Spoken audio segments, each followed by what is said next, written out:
राष्ट्रीय उत्तर भारतीय समाज पार्टी के राष्ट्रीय अध्यक्ष विजय कुमार शर्मा ने महाराष्ट्र के मुख्यमंत्री उद्धव ठाकरे के एक ट्वीट पर Vikhroli park side police station में मामला दर्ज कराया है। उनका कहना है कि सीएम लोगों को भटकाने का काम कर रहे हैं, जो काम है उसे वह नहीं कर पा रहे, इसलिए अलग राज्यों से आने वाले लोगों पर नज़र बनाने और रजिस्ट्रेशन करने की बात कही, ताकि जनता इसी सब में उलझी रहे और जो मुद्दा है उससे दूर रहे। सीएम के खिलाफ पुलिस ने एफआईआर तो नहीं दर्ज किया, पर कंप्लेंट दर्ज कर ली है। देखिए, ऐसा है, हमारा जो भारत देश है, बाबा साहब भीमराव अंबेडकर जी ने हमारे देश के नागरिकों को जो फंडामेंटल राइट्स दिए हैं, मानव के जो आधार है, आदरणीय सीएम साहब ने उसको क्रेस करने की बात की है, उसको क्रॉस करने की बात की है। देखिए, आदरणीय उद्धव जी ठाकरे साहब बहुत ही पढ़े लिखे और योग्य व्यक्ति हैं। हम महाराष्ट्र में रहते हैं, वो हमारे भी मुख्यमंत्री हैं, लेकिन गलत बातों का सपोर्ट नहीं करना चाहिए। आप देखिए, हमारा देश भारत, जिसमें विभिन्न प्रांत हैं, और उसमें महाराष्ट्र भी एक बहुत बड़ा प्रदेश है जिसमें विभिन्न भाषी लोग रहते हैं, पृथक प्रदेश से आकर के यहाँ पे लोग निवास करते हैं। अब देखिए, अब आप उसको बोलेंगे कि प्रत्येक आदमी के पीछे आप पुलिस लगा दीजिए, तो ये अशोभनीय है। इस प्रकार का कृत्य नहीं होना चाहिए। जो संविधान ने हमको राइट्स दिए हैं उसको जो है किसी प्रकार से खत्म नहीं करना चाहिए। ये संघीय ढांचे का बहुत बड़ा अपमान है। एक मुख्यमंत्री को इस प्रकार का वक्तव्य नहीं देना चाहिए था। नहीं, आपको क्या पर प्रांतियों को लेकर के जिस तरीके से गंगा जमुना जो है तहजीब कहा जाता है भारत को, इस तरीके की चीजें होने से आपस में मतभेद होंगे या विभाजन होगा, इस तरीके की चीजें लगती हैं। देखिए, ऐसा मैं आपको एक बहुत बड़ा आंकड़ा दे रहा हूँ। शायद तो मुझे खुशी होगी आंकड़ा देते हुए, मुंबई से लगातार मराठी भाइयों का पलायन हो रहा है। सीएम को इस विषय पर ध्यान देना चाहिए। इस विषय पर उनको चिंतित होना चाहिए कि हमारे मराठी भाइयों का मुंबई से क्यों पलायन हो रहा है। मुंबई में आज महंगाई इतनी ज़्यादा बढ़ गई है। लाइट का बिल मुंबई में सबसे ज़्यादा है, जो रूम का रेंट है मुंबई में सबसे ज़्यादा है। आप देखेंगे खाना मुंबई में सबसे ज़्यादा महंगा है। तो सीएम साहब को महंगाई के विषय में देखना चाहिए, जो यहाँ पे मराठी भाइयों का पलायन हो रहा है उसके बारे में देखना चाहिए। अब देखिए, आपकी पुलिस है, आप 50% पुलिस को तो हमेशा बंदोबस्त में लगा करके रखते हो, जो वीआईपीओ को प्रोटेस्ट करते हैं। वीआईपी कल्चर आपसे खत्म हुआ जा नहीं रहा है। जब आप हमारे महाराष्ट्र की पुलिस को, मुंबई पुलिस को आप इतना ज्यादा बिजी रखोगे तो वो कैसे काम करेंगे। आप उनको जो वीआईपी कल्चर है उसको खत्म करने की कोशिश करिए। निगरानी करना अच्छी बात है, लेकिन निगरानी पर प्रांतियों पर ही नहीं, सब पर होनी चाहिए।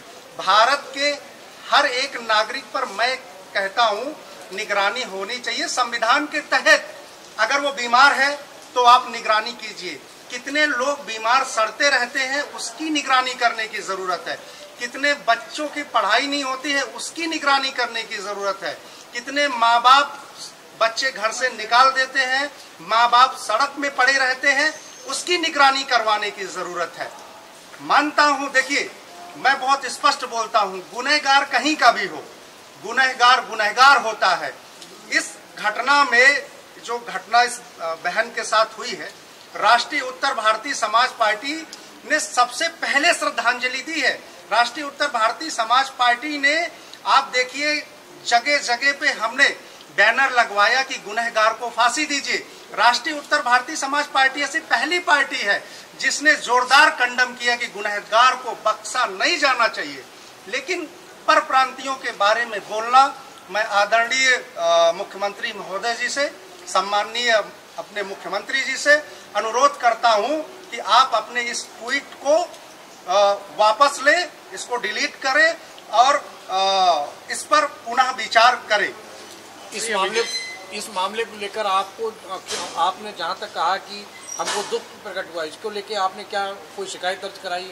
देखिए ऐसा है, हमने अभी पार्क साइड पुलिस स्टेशन जो हमारा ये पड़ता है हमारे ऑफिस का, हमने वहाँ के जो हमारे सीनियर हैं, आदरणीय सीनियर महोदय, पुलिस महोदय, हमने उनको एक संज्ञान लेटर दिया है। उनको लेटर दिया है कि देखिए, चाहे कोई मुख्यमंत्री हो, चाहे प्रधानमंत्री हो, वो हमारे संविधान से बढ़कर नहीं है। इस देश के संविधान ने, बाबा साहब भीमराव अंबेडकर जी ने हमारे देश को, हमारे नागरिकों को कॉन्स्टिट्यूशन में, संविधान में वो राइट्स दिए हैं कि वो अपने भारत में कहीं भी, किसी भी प्रदेश में, किसी भी स्टेट में वो जा सकता है, घूम सकता है। जब तक वो, अगर वो गुनहगार नहीं है तो उसको कोई वॉच नहीं कर सकता है और उसको कोई परेशान नहीं कर सकता है। ये हमारे देश को फंडामेंटल राइट्स मिले हुए हैं। अगर इसको क्रेश करेंगे तो इसके बड़े भयावह स्थिति हो सकती है। ये बात देखिए, मैं राजनीतिक रोटी नहीं सेकता हूँ। नागरिकों की फंडामेंटल राइट्स का ये जो सीएम का वक्तव्य है, आप देखिए जो सीएम ने ट्वीट किया है, मैं आपको बताता हूँ। ये सीधा सीधा क्या है, ये नागरिकों का जो राइट्स है कि आप भाई कोई आए, आप कोई व्यक्ति ट्रेन से आ रहा है, आप उसको उतार लो, अपने फैमिली के साथ बोले पहले रजिस्ट्रेशन कराइए, है। कोई आदमी मान लीजिए कि यहाँ से चेन्नई से आ रहा है या दक्षिण से आ रहा है, उसका कोई यहाँ मुंबई में बीमार है, आप उसको बोलिए जी पहले तो आप रजिस्ट्रेशन कराइए, फिर बीमार आदमी को देखने जाना। मुझे भी समझ में आता है कि ये क्या बोला गया है। तो आदरणीय मुख्यमंत्री जी से मैं निवेदन करता हूं कि पुनः जो है अपने इस ट्वीट पर विचार करें। और देखिए, धर्म, जाति और भाषा पर राजनीति नहीं होनी चाहिए। मैं एक युवा हूं, देखिए पार्टी राष्ट्रीय उत्तर भारतीय समाज पार्टी है।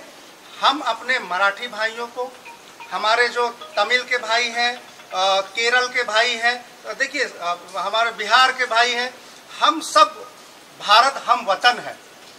हमें दर्द होता है किसी भी बहन बेटी पे कोई भी दरिंदा अगर अत्याचार करेगा तो सबको दर्द होना है, दर्द होना लाज़मी है।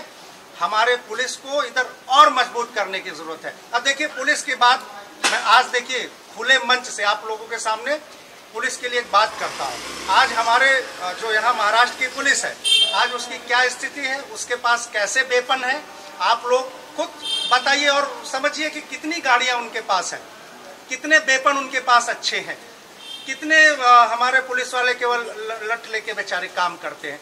इन सब विषयों पर ध्यान देंगे, अगर ये सब काम करेंगे तो यहाँ पे अपराध भी कम होगा और ज़्यादा व्यवस्थाएं अच्छी करिए, इंफ्रास्ट्रक्चर पे ध्यान दीजिए, सब अच्छा हो जाएगा। लेकिन ये ओछी राजनीतिक हरकत, ये किसी भी ऐसे अच्छे व्यक्ति को जो एक बड़े संवैधानिक पोस्ट में बैठा है, उसको इस प्रकार का ट्वीट नहीं करना चाहिए। इससे समाज में भ्रांतियां पैदा होंगी। आप देख रहे हैं सक्षम न्यूज इंडिया, सबसे पहले सबसे तेज।